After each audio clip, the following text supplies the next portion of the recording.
Hello everyone, I'm Remelin J. Kali. So this is my module.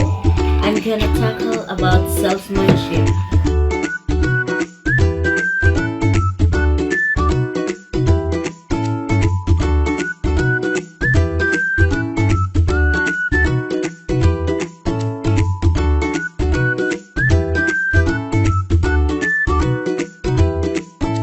So let us start with meaning of salesmanship. What is salesmanship?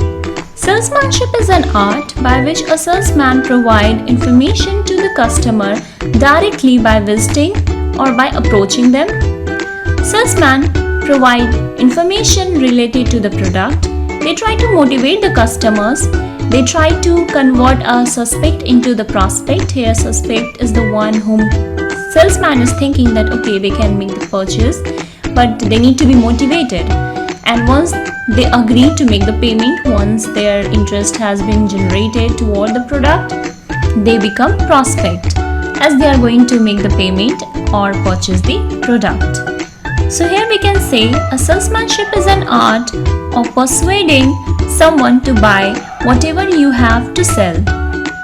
Now we will move toward definition given by authors for salesmanship. According to Henry L. Hussain, salesmanship is an art of persuade people to accept an idea. According to H.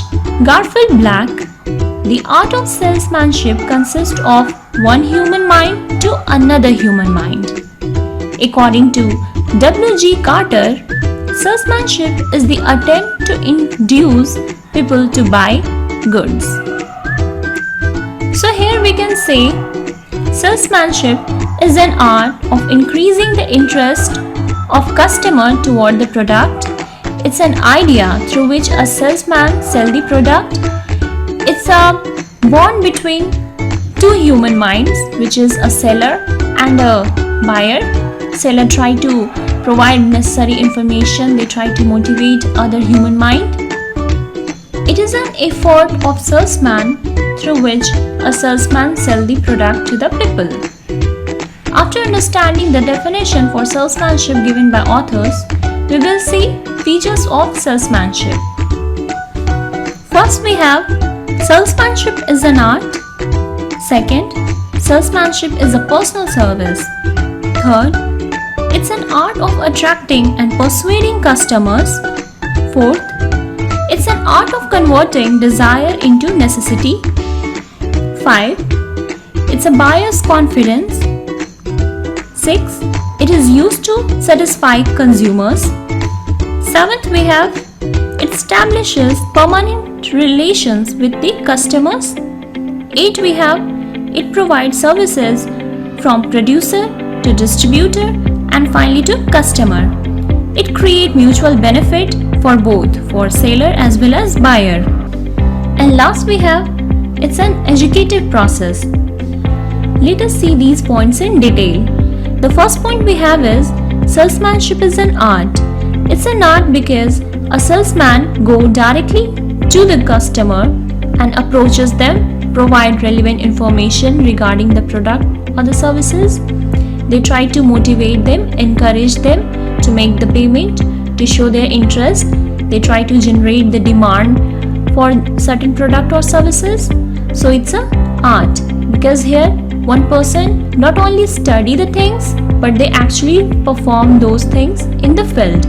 Whenever it's a practical, we call it art. So it's an art. Second point we have salesmanship is a personal service. It's a personal service because here a salesman directly approaches the client, directly approaches the customer or the target buyers. They try to motivate them personally. They try to provide information personally. They try to provide demonstration and how this product or the product offered by a salesman is going to help the customers. They personally give all the informations in detail. So it's a personal service. Third point we have salesmanship is an art of attracting and persuading customers. It's an art of attracting and persuading customers by influencing the customer and motivating them toward the product. Here a customer get influenced by the words used by the salesman, the words, the benefits which a salesman demonstrate to a customer. The customer get attracted toward the product offered by the salesman. This is the reason why a salesmanship is an art of attracting and persuading customers.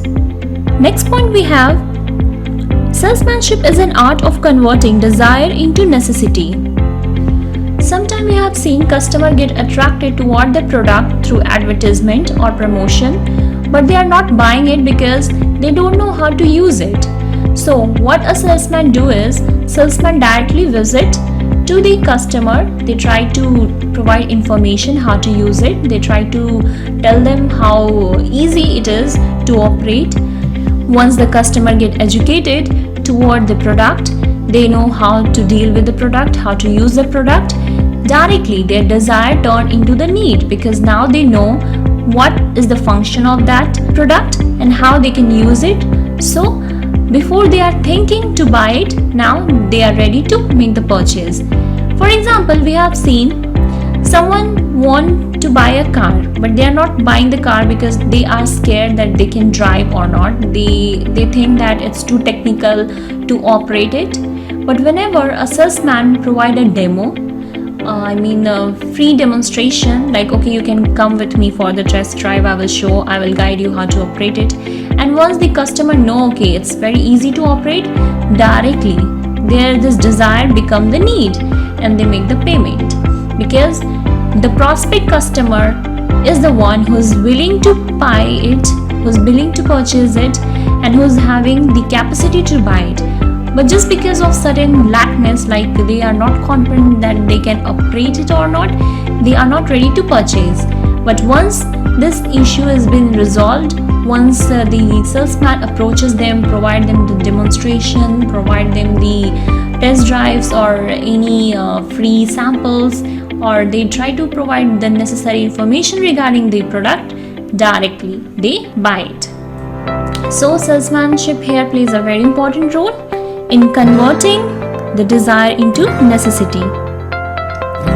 Next point we have, buyer's confidence. Here a salesman convert the 25% interest of customer in the product to 100% by motivating them, by encouraging them, by bringing the interest into the product. For example, whenever a person approaches real estate agents to buy the property, they see several risk factors such as the site is not good, the site is too far from the main city, the area is not developed, or the area where they are looking for is not having enough rooms which the customer is looking for, and many more. So what a salesman do is, whatever plus point they can add, they try to add, such as if the location is very far from the main city, they say a new bridge is going to be constructed soon, the project is on the hand of the government. They try to sometimes they try to motivate them through fake words, through fake promises, and they try to encourage the interest of customer. They just say that okay, it's far, but you can buy it in a cheap price, you can wait for only for a few years, and the location is going to be very crowded, and because of the crowd the bridges and the roads are going to be constructed much better, and the cost of that land is going to be more and more higher. Like this, a salesman try to encourage the customer and try to bring their interest in the product, and try to motivate them and increase their confidence so that they can purchase the product. Due to this reason, we call salesmanship as bringing or increasing the buyer's confidence. Next point we have consumer satisfaction. A salesman always try to increase the demand in the market for the relevant product, and this demand can only be arise if the customer is satisfied. Whenever a salesman approaches a customer, there are a number of questions going on in customer's mind. Whenever a salesman solve all those queries, all those questions, and leave a good impact of the relevant product in the mind of customer, then the demand will increase and customer will be satisfied. So it's a very important task for a salesman to encourage the customer to bring their interest in the product and to solve every single queries going on in a customer mind, so that the customer trust can be generated in the product and the customer can show their loyalty toward it. Next point we have establishment of permanent relation.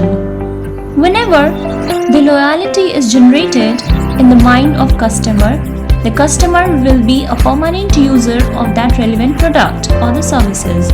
So it's very important for a salesman to generate the loyalty in the mind of customer and to influence the customer in such a way that the customer will take the product as a superior and the most compatible when it comes to other competitors' product. Next point we have salesmanship provides services for producer, distributor and consumer. Whenever a salesman goes door to door or approaches the customer, randomly the demand increases. Producer will get a chance to produce more goods or the services so that they can earn maximum profit at the end. Distributor will get maximum opportunity to distribute maximum goods to the consumer, and consumer will get quality product for satisfying their needs. Next point we have mutual benefit. Salesmanship provide mutual benefit for both, for producer as well as consumer. Producer get the chance to produce more number of goods and services, and consumer get the chance to get quality product so that they can fulfill their need and requirement. Last point we have salesmanship is an educative process.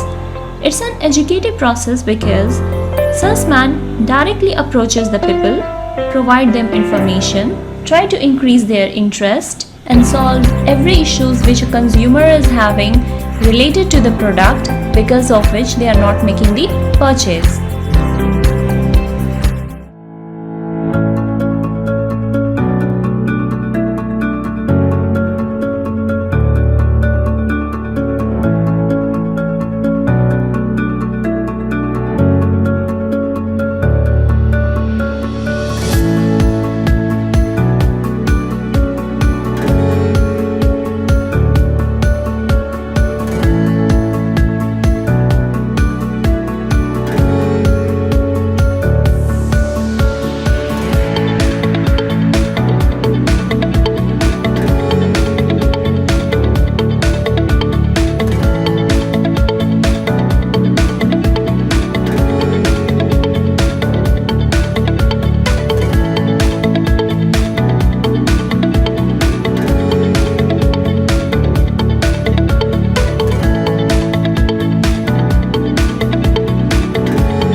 selling process. And now the selling process is divided into 7 segments. It starts with the preparation, the opening, the need and problem identification, presentation and demonstration, dealing with objections, closing the sale, and the follow-up. Preparation. Be sure to know the industry. That is important. Show your competence as an insurance agent. Demonstrate your skills and knowledge in the industry to let them know that you know what you're doing and what your role is as an insurance agent. An important thing is the problem and recognition of the needs of the customer. Sell yourself effectively. Show them your sales pitch. In 60 seconds, tell them your best selling points. Impress them. It's like they are your clients and you have to persuade them in getting the insurance policy or service that you offer. Prepare for tough questions. These questions will let the interviewer know how capable, effective, and efficient you are in bringing the sales to them. Sometimes these questions are tricky. Having the right confidence at your tables would help you get through this. Show them your flexibility as an insurance agent. Insurance products vary depending on the needs of clients, characteristics, quantity determination, and specification development. Insurance companies tend to change or update their insurance policies or products, so make sure that you show them your flexibility to learn new things and develop continuously. If you're going to sell insurance, you need to communicate the benefit of it and the need for it. The opening. It is important for salespeople in the field of insurance to consider how to create a favorable initial impressions with customers, as this can often affect later perceptions. Good first impressions can be gained by adopting a business-like approach, being friendly but not overly friendly, being attentive to detail, observing common courtesies like waiting to be asked to sit down, and by showing the customer appreciation for having taken the time to see you. Smile, be nice, and communicate. Need and problem identification. Consumers will buy a product because they have a problem that gives a rise to a need. Therefore, the first task is to identify the needs and/or problems of each customer. Only by doing this can a salesperson connect with each customer's situation. Effective need and problem identification requires the development of questioning and listening skills. The hallmark mistake of inexperienced salespeople is that they do all the talking. Successful salespeople know how to get the customers to do most of the talking. Presentation and demonstration. It is the presentation and demonstration that offers the opportunity for the salesperson to convince customers that they can supply the solution to their problem or satisfy their need. It should focus on customer benefits rather than product features. The salesperson should continue to ask questions during the presentation to ensure that the customer has understood what he or she has said. Dealing with objections. Salespeople rarely close a sale without first having to overcome customer objections. Objections should not be regarded as a negative, since they highlight issues that are important to the buyer. The secret of dealing with objections is to handle both the substantive and emotional aspects. The substantive part is to do with the objection itself. For example, if a customer objects to the product's price, the salesperson needs to use convincing arguments that show that the price is indeed not too high. This can be tricky business since people resent being proven wrong, and therefore the salesperson needs to recognize the emotional aspect of objection handling. In order not to let the customer lose face, it is important to listen to the objections without interruption and use the agree and counter technique, where you agree with the buyer but then put forward an alternative point of view. Closing the sale. An inexperienced salesperson might think that an effective presentation followed by convincing handling of objections will guarantee that the buyer will ask for the product without having to close the sale. This rarely happens, and usually it's necessary for the salesperson to take the initiative because the buyers often still have doubts in their mind. Closing techniques include simply asking for the product, summarizing key points, and asking for the order, or offering a special deal to close the sale.